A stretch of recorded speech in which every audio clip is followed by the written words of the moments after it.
Nijirakamara, Nijitidamara, Anukamara. Nijirakamara, Nijitidamara, Anukamara. Nijirakamara, Nijitidamara, Anukamara. This your boy Kapra Pata. I give thanks and praise to the ancestors. I give thanks and praise to my teachers and guides and those whose shoulders I stand upon. Today, or that is tonight, we're going to talk about Amun-Ra and the sacred breath. We are expressions of divine energy, that which is arisen from Nu, the primordial ocean of nothingness eons ago, the result of the explosion/expansion of light and radiation.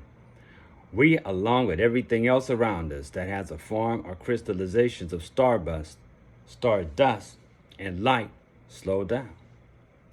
This is a process believed to have taken eons, and yet the process of expansion, aka creation, has continued. This was the decree of divine intelligence. An intelligence with an urge to experience and express itself, but first it has to start at a point without a location. Now, it has no outer expression, so it has to create something that gives it a reference, hence it creates a reference point and splits into two. This has started movement. It has emerged from a subjective state to an objective state. Hence, it begins to expand more and more, expressing itself and adapting. It brings itself into being, and it also brings into being the universe, forever shifting, expanding, and contracting. So we live in a universe that expands and contracts like an out-breath and an in-breath. It goes through constant transformation. The universe expands, contracts, transforms, like all living beings do. The process is developed in a way where energy slows down, crystallizes, then it speeds up and sublimates, and it becomes more subtle. Basically, all things solid is light slowed down and moves through space, giving rise to a process called time. And time is the movement of light through space and all physical things that is composed of energy. So the density energy, the more solid it appears to be. Amen is the unseen intelligence that holds the universe together, as well as work as the hidden force that stabilizes all things. This stabilization is the establishment of Ma'at, which means law, order, truth, justice, and harmony. Ra is the light that is expressed as the sun, but is also light itself, and Ra exists within plants and animals. Ra is the life force and the life essence within all living beings. We also have the aspect of existence that things and its very thoughts create and shape our world, and we call this entity Temu, the thinker. Thus, we begin to realize that there's a universal mind, and that the all is mind, the universe is mental, which is the first Hermetic principle called mentalism. The fifth Hermetic principle is called rhythm. So our universe has aspects that are linear, cyclic, and expansive. The rhythm of our universe is pervaded by movements that circulate with contractions to complement its expansions. The same can be said about the circulatory system, our personal energy field, and the human breath. In fact, this is similar with all living entities, including the plant kingdom. Speaking of plants, when we examine the Kemetic temple walls, we'll often see pictograms of a tree superimposed upon the body of Osar, aka Osiris. This tree represents the human nervous system. The ancients depicted the nervous system as a tree throughout the world. Now you will notice that Osar, also known as Osiris, is depicted as green and often on the walls of ancient Kemet. This form of him represents growth. When you go into the Gnostic teachings, for instance, it's dealing with an alchemical teaching. You may have, if any of you have studied alchemy and have gotten into like European forms of it, you'll see where there is a tree and there's Adam on one side and Eve on the other side. This is symbolic of the feminine or lunar Ida and the masculine solar Pingala energy currents that travel up the central spinal column called the Sushumna. The Ida activates the right side of the brain, and the Bengala activates the left side of the brain.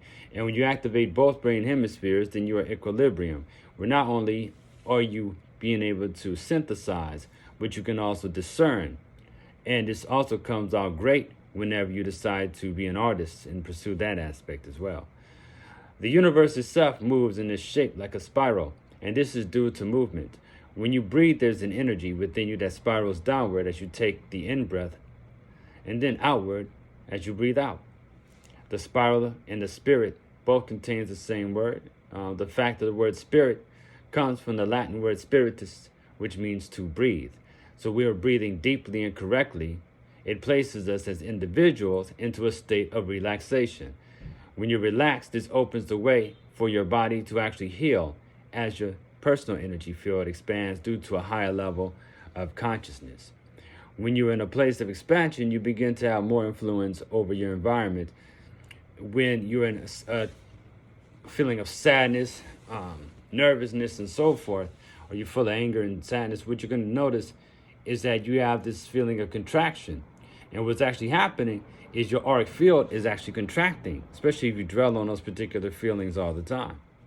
You know, anger is always secondary emotion, and it's a survival mechanism. It can be used to get ourselves out of situations, but like I said, it's not the energy that you want to dwell in forever. So, in fact, a study was done at a particular university which showed that when a person is in stress, the DNA literally contracts. But when you experience states of joy, the DNA actually expands. See? So, according to the Yoruba, we call this idea ire. Ire. When you're in a state of peace and relaxation, you're on the path, you're in a state of expansion. The name of the Commission deity Amun-Ra has different meanings and connotations.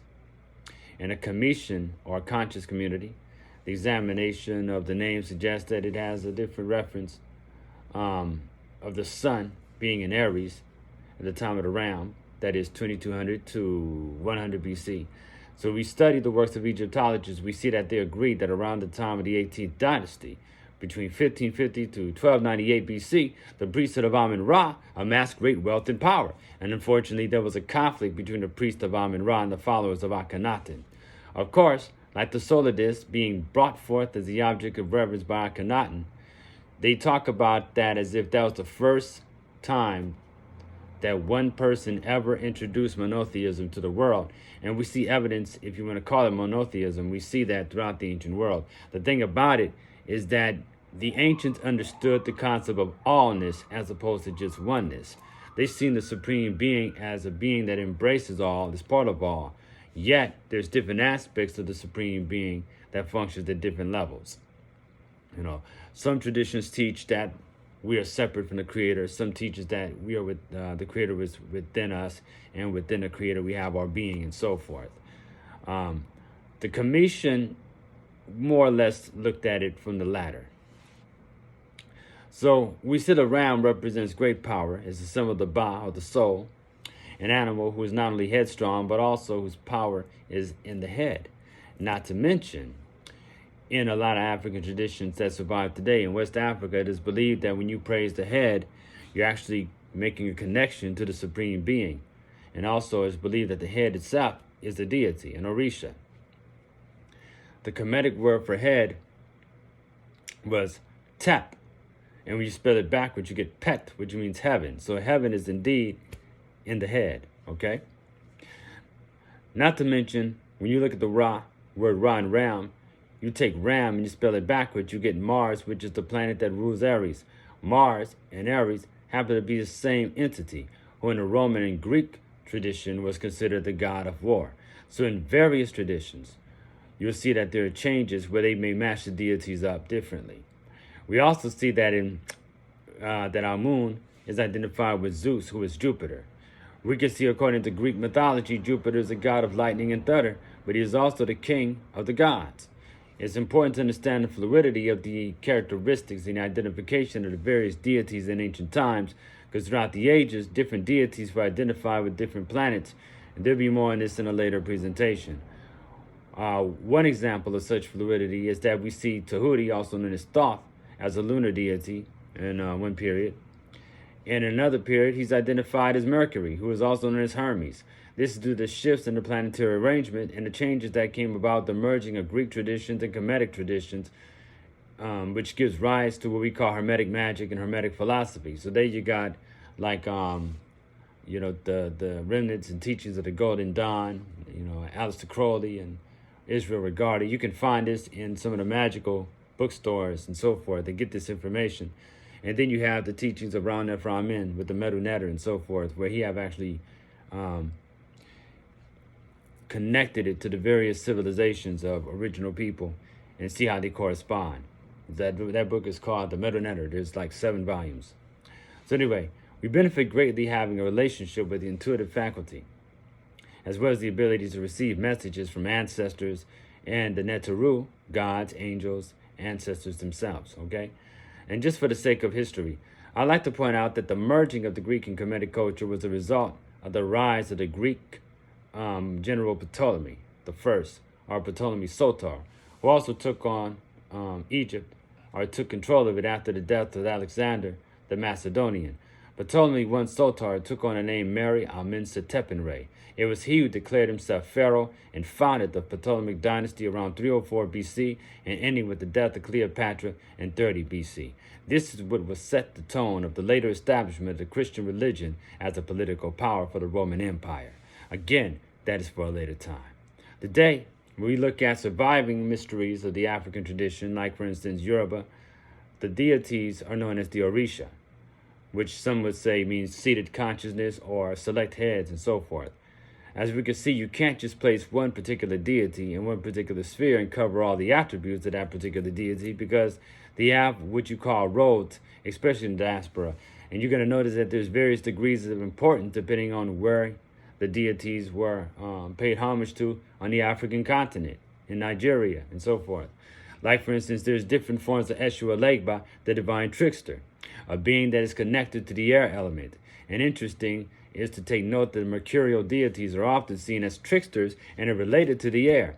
Now, when we analyze the hieroglyphic arrangements of the name Amun-Ra, we see a sonnet board, a reed leaf. The sonnet board is a game. Sonnet is a game similar to backgammon, and it represents the soul moving through the astral realm in the sphere of the stars, in which the Cometians call it the Duat. Then there's the water wave, which is one of the glyphs, it represents the energy of creation itself. The reed leaf dealing with the wind. And what this suggests is that Amen is the unseen force that directs creation itself. Ra has the determinative that is a dot within a circle, implying an aspect of expansion, and the glyphs that spell Ra is a mouth and an arm. The arm represents the divine cubit, and the mouth is that which speaks and commands creation. In the Heaven Hechanub, the temple of the white and gold lotus, Amun-Ra is the main deity. Hedykhafre is now an ancestor. However, his great work survives. One such work is his book, The Pyramid Matrix, and he teaches how to summon the forces through what is called the Pyramid Matrix. He deals with 40 different Neteru, and like we had talked about with Amun-Ra in an early video, you have the triple hesi of each deity. So, for instance, see a Necharak Amun-Ra, Nutatera Amun-Ra, Nuk Amun-Ra, right? You're seeing, show me your face, Amun-Ra. I'm the power of Amun-Ra. And then you finally say, I am Amun-Ra. And you can do this with the other deities as well. Like, for instance, if you want to take on the powers of Tahuti, you say a Necharak Tahuti, Nutatera Tahuti, or Nuk Tahuti. And therefore, not only do you summon that deity, but you merge with the energy of that particular deity. So, this is the method in which he will summon the various deities. So let's say you take on the energy of Amun-Ra, the triple hesi, Necharak Amun-Ra, Nutatera Amun-Ra, Nuk Amun-Ra, homage to Amun-Ra, and the power of Amun-Ra, I am Amun-Ra. And then you pay homage to his wife, Necharak Mut, Nutatera Nut, Nuk Mut. And then you pay homage to the child, who is Kanzu, a Necharak Kanzu, Nutatera Kanzu, and Nuk Kanzu. The teachings of Hedykhafre was based on him studying the various mantras of ancient systems and the Hekau of ancient Kemet, and reading the Perdim Haruim Ger, which I'd encourage anybody who is interested in maybe getting an idea of how the language may have sounded. you might want to get E.A. Wallace's Budge's Dover translation of the Egyptian Book of the Dead, also known as the Papyrus of Ani. So Hetty Kauffer recommended his students to recite this triple Hesi at least 108 times in the morning when you first wake up. This will energetically set the presiding energy of the day. It is also the Hesi in which he showed me, and how to reach different levels of consciousness through the breath and so forth. There's various indigenous practices worldwide where we say that the breath is often utilized to begin a prayer. So what you could do with the triple Hesi, you can mentally chant Anecharakamara, Nutateramara, Anukamara. So you breathe in, Necharakamara, Nutateramara, Anukamara, hold it. Breathing out, Necharakamara, Nutateramara, Anukamara. Now, of course, you're not going to be saying it, you're going to be doing it mentally. And what it's going to do is going to slow down the breath, and it puts you in a trance. And the deeper trance you get into, the more effective it is when you visualize the things that you want to see happen in your life. Because then, when you get in a trance state, what you're doing is you're merging your intent with your life force. Okay? So, I'd like to talk a little bit deeper, but we're going to have a part 2 of this. I'm looking at tomorrow sometime. I'm hoping that you're enjoying the videos and that what I have to share, you will find useful. If you're interested in any subjects, please feel free to leave a comment.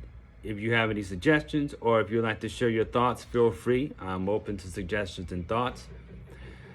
Your brother Kapra Bata is signing out. May you have a wonderful night and sweet dreams. Hatep.